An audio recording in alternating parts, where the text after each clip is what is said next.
So hello friends, അപ്പം എല്ലാവർക്കും പുതിയൊരു വീഡിയോയിലേക്ക് സ്വാഗതം. അപ്പൊ നമ്മൾ ഇന്ന് നോക്കാൻ പോകുന്നത് നമ്മുടെ SSLC പരീക്ഷയ്ക്ക് നിങ്ങൾക്ക് ഒരു 6 മാർക്കിന് വരാൻ ചാൻസ് ഉള്ള ഒരു ക്വസ്റ്റ്യൻ ആണ്. വേറൊന്നുമല്ല, ഫോർമൽ ലെറ്റർ. ഓക്കെ, അപ്പൊ ഫോർമൽ ലെറ്റർ ആണ് നമ്മൾ നോക്കാൻ പോകുന്നത്. ആ ഒരു ഫോർമൽ ലെറ്റർ എങ്ങനെ എഴുതും, അതിന്റെ ആ ഒരു ഫോർമാറ്റ് എങ്ങനെയാണ്, അതിൽ എന്തൊക്കെയാണ് എഴുതേണ്ടത് എന്നുള്ള എല്ലാ കാര്യങ്ങളും ഞാൻ ഈ ഒരു വീഡിയോ ഡിസ്കസ് ചെയ്യുന്നതാണ്. അപ്പം ഈ ഒരു ചാനൽ ആദ്യമായിട്ടാണ് കാണുന്നത്, ജസ്റ്റ് സബ്സ്ക്രൈബ് ചെയ്ത് വെക്കുക. ഇതുപോലത്തെ യൂസ്ഫുൾ ആയിട്ടുള്ള വീഡിയോസ് ഈ ഒരു ചാനലിൽ വരുന്നതായിരിക്കും. ഓക്കെ, അപ്പൊ നമുക്ക് നേരെ കാര്യത്തിലേക്ക് ഇപ്പം ഫോർമൽ ലെറ്റർ എന്താണ്? ഈ ഫോർമൽ ലെറ്റർ എന്ന് ചോദിച്ചു കഴിഞ്ഞാൽ നമുക്ക് വളരെ അത്യാവശ്യമായിട്ടുള്ള ഒരു കാര്യം, നമ്മുടെ കൂട്ടുകാർക്ക് അല്ലാതെ കുറച്ച് ഒഫീഷ്യൽ ആയിട്ടുള്ള ആൾക്കാർക്ക് വേണ്ടി അയക്കുന്ന ലെറ്റർ ആണ് ഫോർമൽ ലെറ്റർ. എല്ലാവർക്കും അറിയാവുന്ന ഒരു കാര്യമാണ്.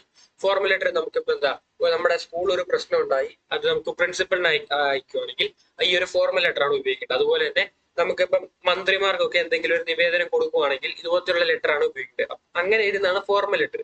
മറ്റേ ലെറ്റർ ഇൻഫോർമൽ ലെറ്റർ എന്ന് പറയുകയാണ് നമ്മൾ നമ്മുടെ കൂട്ടുകാർക്ക് വേണ്ടിയോ അല്ലെങ്കിൽ റിലേറ്റീവ്സിന് വേണ്ടിയോ അങ്ങനെ അയക്കുന്ന ഇൻഫോർമൽ ലെറ്റർ. അതിൽ പ്രത്യേകിച്ച് വലിയ ഫോർമാറ്റ് ഒന്നുമില്ല, പക്ഷെ ഫോർമൽ ലെറ്റർ അയക്കുമ്പോൾ കുറച്ച് ഫോർമാറ്റ് ഉണ്ട്.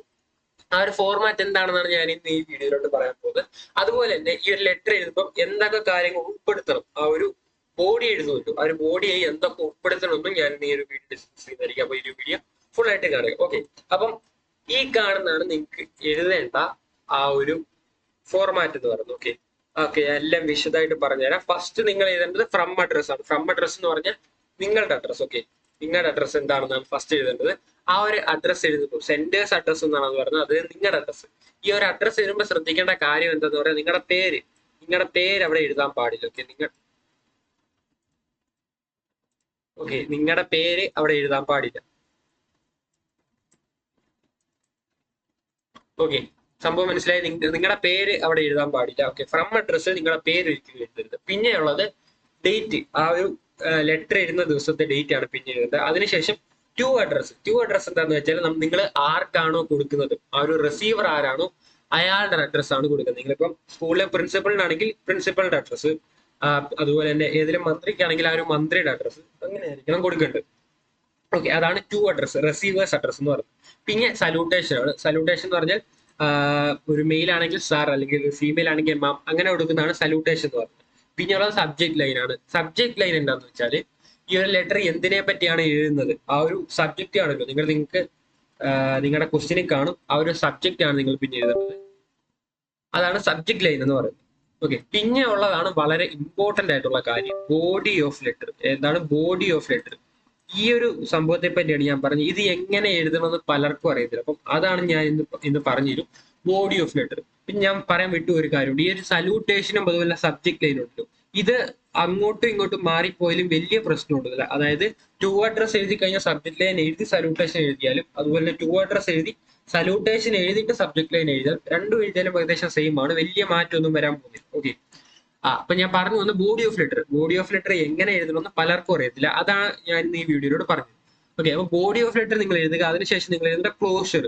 ക്ലോഷർ എന്ന് പറഞ്ഞാൽ ആ ഒരു ഇത് നിർത്തണം, ആ ഒരു ലെറ്റർ എല്ലാം നിർത്തണം. അതിനുവേണ്ടി എഴുതുന്ന ജസ്റ്റ് ആ 2 വേർഡ്. ഞാൻ കൂടുതൽ പ്രിഫർ ചെയ്യുന്ന ഒരു ഫോർമൽ ലെറ്റർ ആയതുകൊണ്ട് കൂടുതൽ പ്രിഫർ ചെയ്യുന്നത് യുവേഴ്സ് സിൻസിയർലി എന്ന് പറയുന്ന ആ ഒരു സെന്റൻസ് ആണ്. യുവേഴ്സ് ലവിംഗ്ലി, അങ്ങനെ കുറെ സെന്റൻസ് ഉണ്ട്. പക്ഷെ ഫോർമൽ ലെറ്റർ എഴുതുമ്പോൾ കുറച്ചുകൂടെ അപ്രോപ്രിയേറ്റ് ആയിട്ട് തോന്നുന്നത് യുവേഴ്സ് സിൻസിയർലി എന്ന് പറയുന്ന ആ ഒരു വേർഡാണ്. അപ്പം അത് മാക്സിമം ഒന്ന് ഉപയോഗിക്കാൻ നോക്കുക. പിന്നെ ഉള്ളത് നെയിം ആണ്.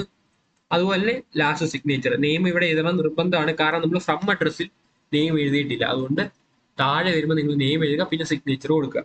ഇതാണ് ഈ ഒരു ബോഡി അല്ലെങ്കിൽ ഈ ഒരു ഫോർമാറ്റ് എന്ന് പറയുന്നത്. പിന്നെ നമുക്ക് ഇനി നോക്കാൻ വേണ്ടി ഈ ഒരു ബോഡി ഓഫ് ലെറ്ററിൽ എന്താണ് എഴുതേണ്ടത്, എന്തൊക്കെയാണ് ഈ ഒരു ബോഡി ഓഫ് ലെറ്ററിൽ ഉൾപ്പെടുത്തേണ്ടത് എന്ന് നോക്കുക. എനിക്ക് ഒരു ഫോർമാറ്റ്, നിങ്ങൾ 10ാം ക്ലാസ്സുകാർക്ക് ഈ ഒരു ഫോർമാറ്റ് എഴുതിയാൽ ജസ്റ്റ് ഒരു 6 മാർക്കിനാണെങ്കിൽ ഒന്നോ രണ്ടോ മാർക്ക് കിട്ടും. പിന്നെ ബാക്കി നോക്കുന്നത് ഈ ഒരു ബോഡി ഓഫ് ലെറ്റർ ആണ്. ബോഡി ഓഫ് ലെറ്ററിലാണ് ബാക്കിയുള്ള 4 മാർക്ക് നിങ്ങൾക്ക് ഇരിക്കുന്നത്. ഈ ഒരു 4 മാർക്ക് ഈ ഒരു ബോഡി ഓഫ് ലെറ്റർ നല്ല രീതിയിൽ ഉപയോഗിക്കുകയാണെങ്കിൽ 4 മാർക്ക് സുഖമായിട്ട് കിട്ടും. ഓക്കെ, അപ്പം അതെങ്ങനെ ഉപയോഗിക്കാൻ നമുക്ക് നോക്കാം. ഈ ഒരു 4 കാര്യങ്ങൾ നിങ്ങൾ മെയിൻ ആയിട്ട് നോക്കുക. ഈ 4 കാര്യങ്ങൾ നിങ്ങൾ ബോഡി ഓഫ് ലെറ്റർ എഴുതുമ്പോൾ, ആ ഒരു ലെറ്റർ എഴുതുമ്പോൾ നിങ്ങൾ ഈ ഒരു 4 കാര്യങ്ങൾ നിങ്ങൾ ആ ഒരു ലെറ്റർ ഉൾപ്പെടുത്തുവാണെങ്കിൽ നിങ്ങൾക്ക് ഷുവർ ആണ് നിങ്ങൾക്ക് ആ ഒരു 4 മാർക്കും കിട്ടും. ടോട്ടൽ നിങ്ങൾക്ക് 6 മാർക്കും കിട്ടും ഈ ഒരു ഫോർമാറ്റ് ഉപയോഗിച്ചാൽ. ഓക്കെ, ഫസ്റ്റ് നിങ്ങൾ ഇതിന്റെ സെൽഫ് ഇൻട്രൊഡക്ഷൻ. കാരണം ഈ ഒരു കത്ത് കിട്ടുമ്പോൾ അയാൾക്ക് നിങ്ങൾ ആരാന്ന് അറിയത്തില്ല. അപ്പൊ നിങ്ങളെ ജസ്റ്റ് ഒന്ന് പരിചയപ്പെടുത്തി കൊടുക്കുക. ഞാൻ ഇന്ന ആളാണ്, ഇന്ന സ്ഥലത്തൊന്നും വരുന്നു, ഇന്ന റിലേറ്റ് ചെയ്തുള്ള കുറച്ച് കാര്യങ്ങൾ പറയുക. അതാണ് ഈ സെൽഫ് ഇൻട്രൊഡക്ഷൻ എന്ന് പറയുന്നത്. പിന്നെയുള്ള reason for writing this letter. നിങ്ങൾ ഈ സബ്ജക്ട് എഴുതിയല്ലോ, ആ ഒരു സബ്ജക്ട് ജസ്റ്റ് ഒരു സെന്റൻസ് ആക്കി എഴുതിയാൽ മതി. എന്തുകൊണ്ടാണ് നിങ്ങൾ ഈ ഒരു ലെറ്റർ എഴുതുന്നത്, അത്രേ ഉള്ളൂ. ജസ്റ്റ് ആ ഒരു കുറച്ചൊന്നോ രണ്ടോ സെന്റൻസ് ഒന്ന് ഒതുക്കിക്കോ, അത് മതി. പിന്നെ നിങ്ങൾ എഴുതേണ്ട ഇതാണ് മെയിൻ കാര്യം, മെയിൻ ഇഷ്യൂ. ആ ഒരു ഇഷ്യൂവിനെ പറ്റി നിങ്ങൾ ഡീറ്റെയിൽ ആയിട്ട് പറയുക. ഈ ഒരു മെയിൻ ഇഷ്യൂ നിങ്ങൾക്ക് വേണം ഒരു ഒന്നോ രണ്ടോ പാരഗ്രാഫ് ആക്കാം, അത് നീളുന്നതനുസരിച്ചായിരിക്കും നിങ്ങൾക്ക് ആ ഒരു മാർക്ക് വീഴുന്നത്. ഓക്കെ, അപ്പൊ മെയിൻ ഇഷ്യൂ നിങ്ങൾ മിനിമം ഒരു 2 പാരഗ്രാഫ് എങ്കിലും, ഓക്കെ, മിനിമം അല്ലെങ്കിൽ ഒരു 1.5 പാരഗ്രാഫ്, ഒരു 2 പാരഗ്രാഫ് ഞാൻ ഉദ്ദേശിക്കുന്നത് പേജ് ആണ്, സോറി പേജ്, ഒരു പകുതി പേജ് നിങ്ങൾ മെയിൻ ഇഷ്യൂ എഴുതാൻ നോക്കുക. ഓക്കെ, പിന്നെ ലാസ്റ്റ് കൺക്ലൂഷൻ അത് നിർത്തുക. ഐ ഹോപ്പ് യു കൈൻഡ്ലി പറഞ്ഞ് കുറച്ച് ഇംഗ്ലീഷിലൊക്കെ എന്തെങ്കിലുമൊക്കെ തട്ടിക്കൂട്ടിയിടുക, അതാണ് കൺക്ലൂഷൻ.